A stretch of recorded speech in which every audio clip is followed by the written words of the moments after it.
Bien, y vamos a saludar a quien nos va a ayudar a entender un poco este tema, porque estuvo puntualmente en la elaboración.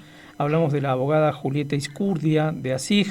Hemos estado comentando un poco el trabajo de la Asociación Civil por la Igualdad y la Justicia, ASIG por sus siglas, que hace un enorme trabajo en muchos frentes. Uno de ellos tiene que ver con la AFIP. Porque hay datos que uno por ahí no sabe realmente, ¿no? La AFIP ahora se verá obligada, luego de esta demanda que se entabló, a informar qué empresas reciben exenciones fiscales. Pero para que nos cuente un poco esto, está Julieta en línea. ¿Cómo estás? Muy buenos días, un gusto saludarte. Buenos días, muchas gracias por la comunicación. Un gusto Bueno, también. Julieta, contanos un poco la historia de todo este proceso. Primero, cómo llegan a ustedes a enterarse de los montos implicados en este tema y luego la cuestión jurídica concreta que ustedes desarrollaron, ¿no? Sí, dale, te cuento. Bueno, la cuestión es que en nuestro país, como en muchos países de la región, hay diferentes regímenes de promoción de determinadas actividades o deducciones, exenciones de impuestos, que se los llama gastos tributarios. Son recursos que los estados deciden dejar de recaudar para promover ciertas actividades o beneficiar a algunos sectores. Entonces, desde 2018, sabiendo que se publica cierta información, pero agregada, como en montos muy generales y estimaciones que no son necesariamente lo que de verdad el Estado decide dejar de recaudar en lo concreto, digamos, es que hicimos diversos pedidos de información pública, tanto a los ministerios que aplican algunos de estos regímenes. Por ejemplo, uno muy cuestionado son las exenciones de ganancias a los jueces y funcionarios del Poder Judicial. Claro. Otro es el régimen de promoción de la minería, por ejemplo.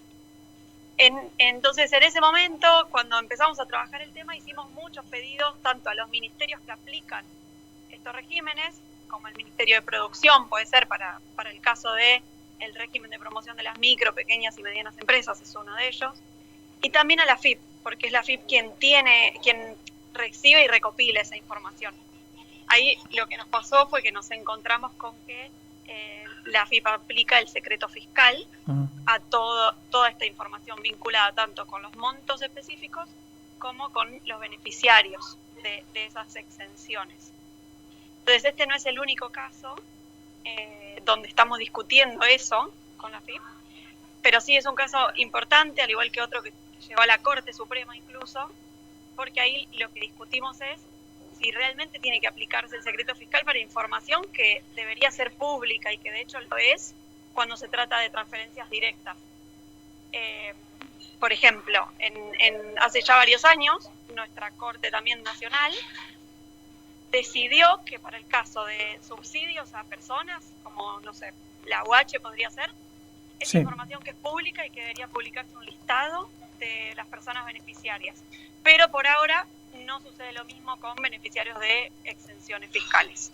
Entonces, de alguna manera, lo que intentamos es equiparar ese estándar, por decirlo de alguna manera. Bien, dos cosas que me parecen interesantes. Primero, esta es una demanda que, por lo que leía en el informe que ustedes elaboraron, se presentó hace ya varios años. Esto viene del año 2018, lo que habla también de la velocidad de nuestro sistema jurídico. Y por otro lado, los montos implicados. El número es abrumador, ¿no? Uno no le entra en la cabeza que Argentina deje de recaudar alrededor de 1.000.000.000, con B larga, 587.258 millones. ¿Cómo llegaron a esa cifra ustedes?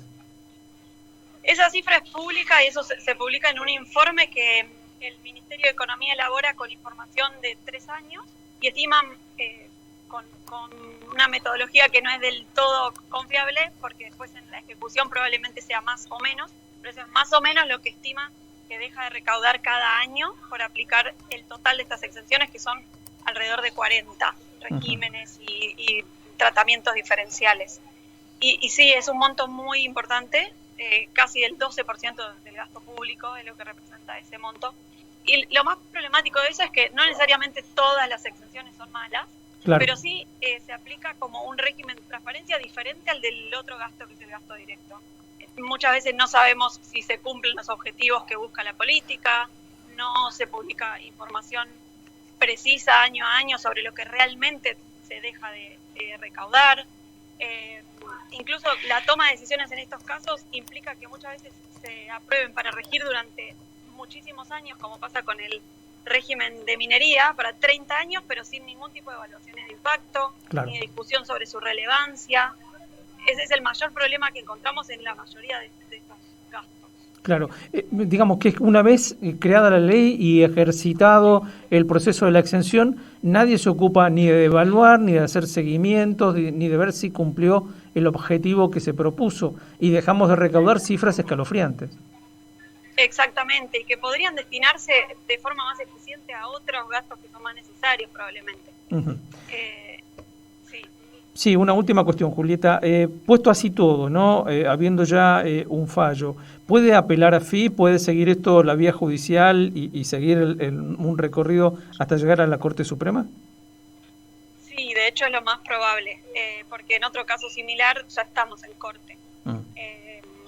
Es lo más probable porque es de alguna manera la práctica medio sistemática en general la mayoría de las administraciones tributarias, de recurrir hasta la mayor instancia para intentar, digamos, revertir la situación. Perfecto. Julieta, bueno, muchísimas gracias por atendernos. Muy probablemente volvamos a molestarte por este tema porque hay una cantidad de cosas que nos quedan allí en el tintero por desarrollar. Te agradecemos muchísimo. Gracias a ustedes. Hasta luego. Que tengan lindo día. Igualmente. Bueno, estábamos charlando entonces sobre esta cuestión con Julieta Izcurdia de ASIG.